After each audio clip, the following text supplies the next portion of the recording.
स्वप्न पडणं ही नैसर्गिक क्रिया आहे, परंतु आपण सामान्य माणसं आहोत. परंतु स्वामीसुद्धा ह्याच्यातनं सुटले नाहीत. एकदा स्वामी बेंचखाली झोपले असताना त्यांना झोप लागली असली तरी त्यांना दुःस्वप्नांचा त्रास झाला. त्यांना असं स्वप्न पडलं की एक वाघ त्यांचा पाठलाग करतो आहे आणि त्याचे पाय जमिनीवर अडकल्यामुळे ते पळून जाण्यास असमर्थ आहेत आणि ते हलणारसुद्धा नाहीत. वाघ त्यांच्या पाठीशी उभा होता आणि जमिनीवर त्याच्या पंजाचे खाजवताना आवाज ऐकू येत होते. आता हे झाले प्रत्यक्ष स्वामींचा अनुभव, परंतु ते स्वतःच अद्भुत स्वामी व्यक्तिमत्व आहे. त्यांनी त्याच्यातनं मार्ग कसा काढला हे तर आपल्याला ठाऊक नाही, परंतु जो स्वतःच ईश्वर आहे तो काय मार्ग काढू शकतो हे न सांगणे न लगे. आपण सामान्य माणसं आहोत, म्हणूनच आपण काय करायला हवं ह्याचे उपाय मी इथे जरूर देत आहे, ते तुम्ही नक्की ऐका. श्री स्वामी समर्थ. आपण अनेकदा ऐकतो की रात्री झोपताना अनेकांना स्वप्न पडतात, परंतु ही गोष्ट अगदी नैसर्गिक मानली जाते. रात्री पडणाऱ्या स्वप्नांमध्ये चांगली आणि वाईट अशी दोन्ही प्रकारची स्वप्ने असतात, परंतु रात्री झोपताना नेहमी वाईट आणि भीतीदायक स्वप्न पडतात. तेव्हा मनात वेगवेगळे प्रश्न येतात, ज्यामुळे मनामध्ये धास्ती बसते आणि रात्री आपोआपच जाग यायला सुरुवात होते. आता रात्री झोपेत स्वप्न येण्याची अनेक कारणं आहेत. आपल्याला पडणारी स्वप्ने ही भविष्यातील घटना दर्शवतात आणि वाईट आणि भयानक स्वप्न पाहिल्यानंतर आपण इतके घाबरतो की आपल्याला झोप येत नाही आणि झोप न आल्यामुळे आपण तणावग्रस्त होतो. आता यापासून सुटका कशी मिळवायची, तर काही उपाय सांगितलेले आहेत. ते उपाय नक्कीच तुम्ही करून बघा. जर तुम्हाला रात्री भयानक स्वप्न पडत असतील तर त्यामुळे जर झोपायला त्रास होत असेल तर रोज झोपण्यापूर्वी अगोदर स्वच्छ पाण्याने हातपाय स्वच्छ धुवून मगच आपल्या बेडवर जायचं. हा पहिला उपाय. दुसरा म्हणजे त्यानंतर आसन टाकून पुढील मंत्राचा जप करायचा. वाराणस्याम दक्षिणे तू कुक्कुटो नाम वै द्विजः तस्य स्मरणमात्रेण दुःस्वप्नः सुखदो भवेत.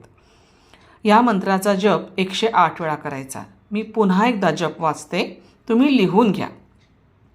वाराणस्याम दक्षिणे तू कुक्कुटो नाम वै द्विजः तस्य स्मरणमात्रेण दुःस्वप्नः सुखदो भवेत. आता ह्याचा अर्थ काय आहे, तर कुठल्याही वाईट स्वप्न न पडता माझी रात्र सुखाची जावो. जर तुम्हाला रात्री भयानक स्वप्न पडत असेल, झोपताना काळ्या कपड्यात थोडी तुरटी टाकून ती बांधून तुमच्या डोक्याजवळ किंवा पलंगाच्या खाली ठेवा. त्यामुळे सुद्धा भीतीदायक स्वप्न बंद होतात. त्याचप्रमाणे आणखीन एक उपाय ह्याचबरोबर सांगते आहे. पिंपळाचं जे पान असतं ते सूर्यास्ताच्या आधी तोडायचं, त्याच्यामध्ये 4 लवंगा ठेवायच्या आणि ते सुद्धा तुम्ही तुमच्या उशीखाली किंवा तुमच्या बेडच्या खाली म्हणजे गादीच्या खाली ठेवा. तुम्ही ते कायमस्वरूपी ठेवलं तरी हरकत नाही. काही महिन्यांनी ते काढून विसर्जन करायचं, परत दुसरं पान ठेवायचं. तुम्हाला वाईट स्वप्न अजिबात पडणार नाहीत. त्याचप्रमाणे चौथं असं की काही लोकांच्या मनामध्ये खूप भीती असते आणि त्या भीतीचा सतत विचार केल्यामुळे अशा लोकांना रात्री भयानक स्वप्न पडतात. परंतु अशा व्यक्तींनी रोज सकाळी उठून हनुमानजींची पूजा करावी आणि पूजेमध्ये हनुमान चालिसाचा पाठ म्हणावा. त्यामुळे ह्या वाईट स्वप्नांची जी मालिका चालू होते ती बंद होते आणि भीती वाटणंसुद्धा बंद होते. 5वं म्हणजे रात्री झोपण्यापूर्वी हनुमान चालिसाचा पाठ करूनच झोपावे, म्हणजे अशा प्रकारची स्वप्न अजिबात पडत नाहीत. 6 ज्योतिषशास्त्रानुसार झोपण्यापूर्वी 3 मोराची पिसे डोक्याखाली जर ठेवली तर माणसांना वाईट स्वप्ने अजिबात पडत नाहीत. 7वं वाईट आणि भीतीदायक स्वप्नांमुळे माणूस घाबरतो हे खरं असतं आणि त्यामुळे झोपेमध्ये व्यत्यय येतो हेही खरंच आहे. परंतु तुम्हाला जर झोप शांत हवी असेल तर वास्तूनुसार उत्तर आणि पश्चिमेकडे डोके ठेवून कधीही झोपायचे नाही. वास्तूनुसार उत्तर आणि पश्चिम ह्या दिशांकडे डोके ठेवून झोपायचं नाही. आता आपण बघूयात की वाईट स्वप्न का पडतात, तर त्याची अनेक कारणं आहेत. एक म्हणजे नकारात्मक ऊर्जेचा प्रवाह तुमच्या मनात सदैव वाहतो. तोच प्रवाह, तीच नकारात्मक शक्ती घरामध्ये सुद्धा असते आणि त्यामुळेच सतत घरात नकारात्मक जर वातावरण असेल, त्याचा प्रभाव असेल, तशी ऊर्जा असेल, तर अशा प्रकारची भयानक स्वप्न पडू शकतात.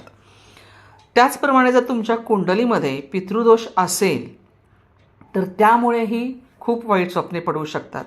मग आता हा पितृदोष कसा घालवायचा हा आणखीन एक वेगळा विषय आहे. त्या विषयावर आपण नंतर बोलूच. परंतु काही लोकांना आणखीन एक सवय असते. टी व्ही पाहता पाहता, बेडरूममध्ये टी व्ही असतो बऱ्याच जणांच्या, मग टी व्ही पाहता पाहता त्यांना बेडवरती बसूनच जेवणाची सवय लागते. टी व्ही बघत असताना किंवा पलंगावर बसून जेवणं ही जी सवय आहे त्यामुळे काय होतं, जेवताना अन्नाचे जे कण आहेत ते त्या बेडमध्ये सांडतात, जे आपल्याला कळतही नाहीत. अगदी बारीक सूक्ष्म कण असतात. भाजीचे म्हणा, भाताचे म्हणा, वरणाचे म्हणा, असे सूक्ष्म कण पडतात आणि ते आपल्या चादरीच्या रंगाबरोबर मिसळून जातात. त्यामुळे आपल्याला ते कळतच नाही की तिथे ते पडलेले आहेत. तर असे जेव्हा हे कण सांडतात आणि ते जेव्हा आपल्याला कळत नाही तेव्हा ते कण तिथेच तसेच पडून राहतात आणि त्यामुळे सुद्धा रात्री झोपेमध्ये भयानक स्वप्न पडू शकतात. कारण जिथे असं म्हणतात ना, जिथे भाताची शिते तिथे येतात भूते. त्यामुळे आपण बेडवरती जेवणं हे प्रामुख्याने टाळलं पाहिजे. तर भक्त हो, अशा प्रकारे मी आज स्वप्न का पडतात त्याच्यासाठी काय करायला हवं ते सांगितलेलं आहे. आणि स्वप्न पडू नये म्हणून काय करायचं तेही उपाय मी इथे सांगितलेले आहेत. सध्या तुम्ही हे उपाय करून बघा, तुम्हाला नक्की फरक पडेल. आणि सगळ्यात प्रामुख्याने बेडवरती, सोफ्यावरती बसून जेवणं हे टाळल्यास उत्तम होईल. तर तुम्हाला हा व्हिडिओ आवडला असेल तर नक्की लाईक करा, सगळ्यांपर्यंत ही माहिती शेअर करा आणि तुम्ही नवीन असाल तर या चॅनलला सबस्क्राईब करून बेल आयकॉनवर क्लिक करा. म्हणजे तुम्हाला पुढील असाच नवीन उपायांसह, माहितीसह व्हिडिओ प्राप्त होईल. श्री स्वामी समर्थ.